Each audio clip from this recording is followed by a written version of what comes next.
నమస్తే, welcome to our channel. నేను సౌజన్య. సార్వత్రిక ఎన్నికల వేళ ఆంధ్రప్రదేశ్లో మరో ఉన్నతాధికారిపై ఈసీ బదిలీ వేటు వేసింది. AP beverages corporation MD D Vasudev రెడ్డిని బదిలీ చేయాలని కేంద్ర ఎన్నికల సంఘం ఆదేశాలు జారీ చేసింది. సో ఇది ఈ రోజు రాత్రి 8 గంటలలోపు జరగాలని చెప్పేసి అని ఆదేశాలు కూడా జారీ చేయడం జరిగింది. కండిషన్ కూడా పెట్టడం జరిగింది. ఈ అంశానికి సంబంధించి మనతో మాట్లాడడానికి, వారి విశ్లేషణని మనతో పంచుకోవడానికి ఈ రోజు మనతో పాటు ఉన్నారు సీనియర్ టీడీపీ నాయకులు శ్రీనివాస్ చౌదరి గారు ఉన్నారు. వారితో మాట్లాడదాం. నమస్తే చౌదరి గారు. నమస్కారం అమ్మా.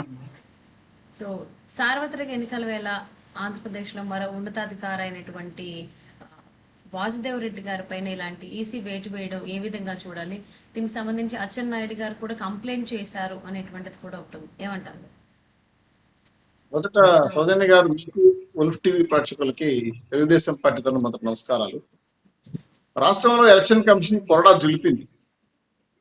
ఎందుకు అమడాల్సి వచ్చిందంటే, not only beverage MD, NMDC national అంటే భూగర్భ సంబంధించిన గనుల శాఖ ఎండి ఒక ఆయన ఉన్నారు, అలాగే ఆర్టీసీ ఎండి ఒక ఆయన ఉన్నారు. ఇలాగా చాలా కార్పొరేషన్, బీసీ కార్పొరేషన్ ఎండీలు కావచ్చు, చాలా మంది కార్పొరేషన్ ఎండీలందరూ కూడా ఈ ప్రభుత్వానికి కాపు కాస్తున్నారు. ప్రభుత్వ పథకాలని ఇంకా కూడా వాళ్ళు అఫీషియల్ గా అనౌన్స్ చేసి పంపకాలు చేస్తున్నారు. దీనిపైన Telugu Desam party, Janasena, BJP party నాయకులు కలుసుకొని నిన్న మొన్న వరకు కూడా ఇళ్ల పట్టాలు ఇవ్వడానికి రెవెన్యూ శాఖ, రెవెన్యూ చీఫ్ సెక్రటరీ ఎంత తహతాలాడాడో చూసాం. సో టోటల్ గా దాదాపు మొన్న 9 మంది ఐఏఎస్, ఐపీఎస్ అధికారులు మార్చారు. ఇప్పుడు మేము కొత్తగా చీఫ్ సెక్రటరీని, ఇంటెలిజెన్స్ చీఫ్ ఆంజనేయులు గారిని, డీజీపీ గారిని కూడా మార్చమని ప్రపోజ్ చేశాం. ఎందుకంటే నిన్న జగన్మోహన్ రెడ్డి గారి మీద దాడి చాలా సీరియస్ తీసుకున్నది ఎలక్షన్ కమిషన్. ఇది కాకుండా ఈ కార్పొరేషన్ల ఎండీలు వాసుదేవ్ రెడ్డి లాంటి వాళ్ళు, ఇప్పుడు రాష్ట్రంలో 14 బెవరేజ్ కంపెనీలు ఉన్నాయి. ఆ 14 బినామీ జగన్మోహన్ రెడ్డి గారికి. సో ఈయన తయారు చేసే భూము, స్పెషల్ స్టేటస్, వైట్ హౌస్, అదేందో తిక్క మందులు, ఈ తిక్కలో తయారు చేసే మందులకి జనాన్ని తిక్కబడిపోతాం. సో రాష్ట్రంలో పరిస్థితులు చూసిన తర్వాత రాష్ట్ర ప్రజలు మాన ప్రాణాలకు ప్రమాదం వచ్చే పరిస్థితి పడతారు. 3-4 ఏళ్ళు తాగిన తర్వాత వాళ్ళు పిచ్చోళ్ళు అయిపోతున్నారు. ఏమి కలుపుతున్నారో ఆ మద్యంలో ఏమొస్తుందో తెలియట్లా. సో మద్యం కార్పొరేషన్ ఎండీ వాసుదేవ్ రెడ్డి గారు కళ్ళకు గంతలు కట్టుకుని ధృతరాష్ట్ర పరిపాలన చేస్తున్నాడు. సో దీనివల్ల 5 కోట్ల మంది ఆంధ్ర ప్రజల మాన ప్రాణాలతో చెలగాటంతో పాటు తాగుబోతుల్ని విధ్వంసం చేస్తున్నాడు. వీళ్ళని తాకట్టు పెట్టి 25 ఏళ్ళు 25,000 కోట్ల రూపాయలు అప్పులు తెచ్చుకున్న గవర్నమెంట్ వాళ్ళ బాగోవు చూడరా? గతంలో జగన్మోహన్ గారు ఏం చెప్పారు? ఇలా ఇలా ఇలా ఇలా ఇలా ఇలా ఇలా మద్య నిషేధం చేస్తానన్నాడు. మరి ఇలా ఇలా ఇలా ఇలా తాపిస్తున్నాడే, ఎలా ఎలా ఎలా ఎలా దీన్ని ఆపేది అని మేము జనాలు కొట్టుకున్నాం నోరు. ఈరోజు జనం అంతా కూడా ఈ జగన్మోహన్ రెడ్డి గారు వేస్తున్నటువంటి నాటకాలు ఇలా కొట్టుకుంటూ, ఏందని అర్థం? మీరు తాగి సావండినా, లేదంటే మా ఎండి మేము తయారు చేస్తున్న బేవరీస్ లో మధ్య మీకు ఇష్టం వచ్చినట్టు వాడనమనా? నేను ఒకటే మాట్లాడుతున్నా. నిన్న బంకా సత్యం రాయేసి కొట్టాడనే సమాచారం కొద్దిగా నాకు అంతగా పూర్తిగా తెలియదు. అతను అడిగింది ఏంటంటే, మధ్యాహ్నం నాకు డబ్బులు ఇవ్వలేదు కాబట్టి కొట్టాను అంటే, సీఎం మధ్యాహ్నం డబ్బులు ఇవ్వి కొట్టేస్తాడా? అంటే ఈ పిచ్చి పరాకాష్ఠ ఎడికెళ్ళిందమ్మా ఈ వాసుదేవ్ రెడ్డి గారు. ఇటువంటి దుర్మార్గమైన మద్యంతో పాటుగా 350 రూపాయలు ఇస్తానని చెప్పేసి వైసీపీ నాయకులు చెప్పి తీసుకొచ్చారు. బట్ నాకు మద్యం బట్టలు ఒకటే ఇచ్చారు, 350 రూపాయలు ఇవ్వలేదు, అందుకనే నేను రాయి తీసుకుని కొట్టాను అని సతీష్ చెప్పినట్టుగా కథనాలు వస్తున్నాయి. ఇదైతే ఇంకా రాలేదు. అదే కథనాలు మాట్లాడుకునే మీకు చెప్తున్నా. దాంట్లో నాకు తెలిసిన విషయం ఏంటంటే, ఆ బాటిల్ తాగితే కిక్కెక్కల మళ్ళా డబ్బులు ఇవ్వమన్నాడు ఇంకో బాటిల్ తాగాలని. అది అక్కడ అసలు రహస్యం. అంటే ఈయన ఏం కలుపుతున్నాడు, ఏం తప్పిస్తాడు తెలియట్లా. మరి వాసుదేవ్ రెడ్డి ఏం చేస్తున్నాడు? గుడ్డు గుర్రాన్ని కానీ పళ్ళు అవుతున్నాడా, లేకపోతే కొడుగుడు మీద ఈకలు వేస్తున్నాడా? పూర్తి స్థాయిలో 14 బేవరీస్ లో తయారయ్యే మద్యం డిజిటలైజేషన్ కాకుండా క్యాష్ పేమెంట్ చేసుకుంటా రాష్ట్రం అంతా నల్లడబ్బును పేర్లై పరిపాలిస్తా ఉంటే, రాష్ట్ర ప్రజల యొక్క మానప్రాణాలే కాదు, పేదవాడు కష్టపడి సంపాదించుకొచ్చిన డబ్బుల్ని ఇలా స్ట్రా చేసి లాగేస్తున్నాడు. నేను ఒకటే మాట చెప్తున్నా, జేబులో డబ్బులు తీసుకుంటే దొంగ అంటారు, లేదంటే దౌర్జన్యంగా చేసుకుంటే దౌర్జన్యం చేసిన గుండా అంటారు. ఇదేందమ్మా పేదవాడి గుండెలో నేరుగా స్ట్రా చేసి లాగేసే రక్తాన్ని? నాకు అర్థంగా ఉండాల. రక్త పిపాసులుగా మారిపోయినారు ఈ మద్యం కంపెనీలు. కాబట్టే రాష్ట్ర ప్రజల బాగుండాలంటే ప్రజలందరూ తీర్మానం చేశారు. ప్రతిపక్షాలకు మేము ఒక లెటర్ ఇచ్చాం, ఈసీ కూడా, సెంట్రల్ ఈసీ కూడా పంపించాం. సో స్పందన కనిపిస్తా ఉంది. ఇంకా కూడా ఏంటంటే, ఇంకా 12 జిల్లాల కలెక్టర్లు, ఎస్పీలు కూడా మార్చాల్సి ఉంది. దాని మీద లిస్ట్ అవుట్ వస్తుంది. తొందరలో డీజీపీ, సిఎస్, అలాగే చీఫ్ ఇంటెలిజెన్స్ వాళ్ళు మారుస్తూ వీటి కూడా తీసుకొస్తారు. అందరికీ తగిన స్థానాచలనం తీరుతుంది. ఈసీ కొరడా జులిపిస్తుంది.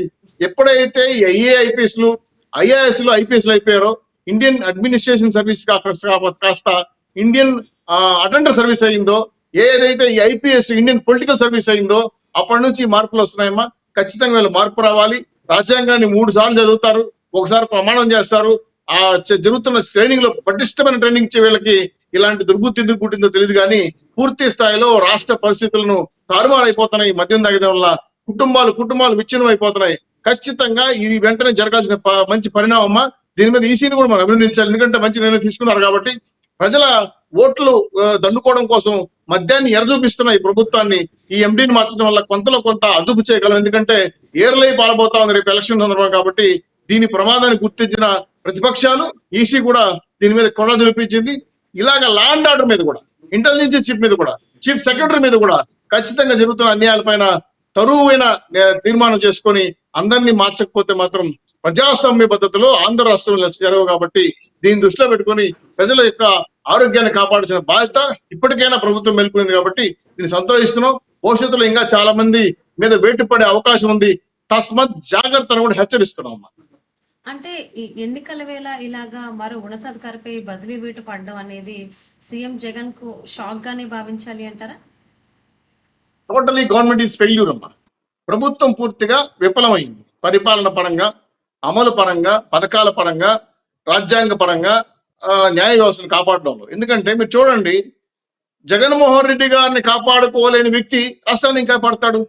ఇప్పుడు మద్యం ప్రియులు ఈ విధంగా దుర్మార్గంగా తాగి ఎవరి మీద వాళ్ళతో రాళ్ళు దూపుతున్నారు, ఎవరి మీద అయితే దాడి చేస్తున్నారో, ఎందుకైతే విచ్ఛిన్న శక్తులుగా తయారవుతున్నారో కంట్రోల్ చేయలేని లా అండ్ ఆర్డర్ ఎందుకమ్మా? కాబట్టి ఇవన్నీ కూడా సాక్ష్యాలతో సహా గతంలో విజయవాడలో ఏం జరిగింది, అనంతపూర్లో ఏం జరిగింది, మద్యం సిద్ధం సభలో మద్యం ఎలా తాపిస్తున్నారు, ఇవన్నీ చూసిన తర్వాత మద్యం ఏ విధంగా సిద్ధం సభలకు వచ్చాడు ఫ్రీగా ఇస్తున్నారు, ఇవన్నీ గమనించి ఫోటోలు స్నాప్స్ సహా ప్రతిపక్షాలు మేము ఈసీకి ఇవ్వడం జరిగింది. మీరు చూడండి, రాష్ట్రంలో మద్యం ఫ్రీ ఎక్కడ దొరుకుతా అంటే సిద్ధం సభలో జరుగుతుంది. కాబట్టి ఇవన్నీ ప్రాక్టికల్ వీడియోలు తీసాం. ఎవరైతే అక్కడికి వెళ్తున్నారో వాళ్ళు పుట్టుగా దాపిస్తున్నారు. వాళ్ళు ఏం చేస్తారో, ఏం కేరింతలు కొడతారో అర్థం కావట్లా. ఈ పిచ్చి జనానికి తాగుబోతులు అయిపోయిన తర్వాత రాష్ట్ర ప్రజలను తాగుబోతులు తయారు చేస్తున్న జగన్మోహన్ రెడ్డి గారిని ఎక్కడో ఒకసారి అడుగుకట్టేయాల్సిన అవసరం ఉంది. కాబట్టి వాసుదేవరెడ్డి గారి మీద వేటు ఊహించింది కాదు. ఖచ్చితంగా ఇది ఒక పెద్ద గుణపాఠంగా ఈ రోజు రాష్ట్ర ఐఏఎస్ ఐపీఎస్లకు మారాలి. భవిష్యత్తులో కూడా ఇంకా చాలా మందికి స్థానచలనం ఉంటుంది. ఈసీ కొరడా తెలిపించే పరిస్థితి ఏర్పడతా ఉంది. లేకపోతే ప్రజాస్వామ్య పద్ధతిలో ఎన్నికలు జరిగే పరిస్థితి లేదు. కాబట్టి ఖచ్చితంగా ఇటువంటి కఠినమైన నిర్ణయాలు ఎలక్షన్ కమిషన్ తీసుకున్నది. ఇంకా చాలా జరగాల్సి ఉందమ్మా. తొందరలో ఇంకా కూడా చాలా మెరాకిల్స్ లాంటి నిర్ణయాలు తీసుకుపోతా ఉంది. ఈ గవర్నమెంట్ కి గొడ్డలు పెట్టు ప్లస్ ఏంటంటే చంపపెట్టు 2 తగిలే పరిస్థితి పడుతుంది. కాబట్టి ఇంకైనా అధికారులు తగిన పద్ధతిలో, న్యాయ పద్ధతిలో నడుచుకోవాలని, చట్టాన్ని న్యాయాన్ని కాపాడతారని ఈ గుణపాఠాన్ని చూసే కొంత నిజాయితీ అధికారులు అందరూ లేరు కానీ కొంతమంది నిజాయితీ అధికారులు ఉన్నారమ్మా. వాళ్ళని జాగ్రత్తగా ఉండమని చెప్పి మీ ద్వారా సూచన చేస్తున్నానమ్మా. ఉండండి. సో ఏపీలో మరో ఉన్నతాధికారిపై అయితే ఈసీ వెయిట్ వేయడం జరిగింది. సో ఆయన కాకుండా ఆయన ప్లేస్ లో ఇంకొక 3కి సంబంధించి ఎవరు రీప్లేస్మెంట్ చేయడానికి వాళ్ళ జాబితా కూడా మంగళవారం రాత్రి 8 గంటల లోపు ఇవ్వాలని చెప్పి కూడా ఆదేశాలు జారీ చేయడం జరిగింది. మరి ఆ రకంగా ఏమన్నా వాళ్ళు కంప్లీట్ గా వర్క్ చేస్తారా, లేకపోతే ఇంకా టైం టేకింగ్ ఏమన్నా అంటే ఎక్కువ టైం తీసుకుంటారా, అసలు ఏంటనేది చూద్దామండి. And thank you so much Chowdary గారు.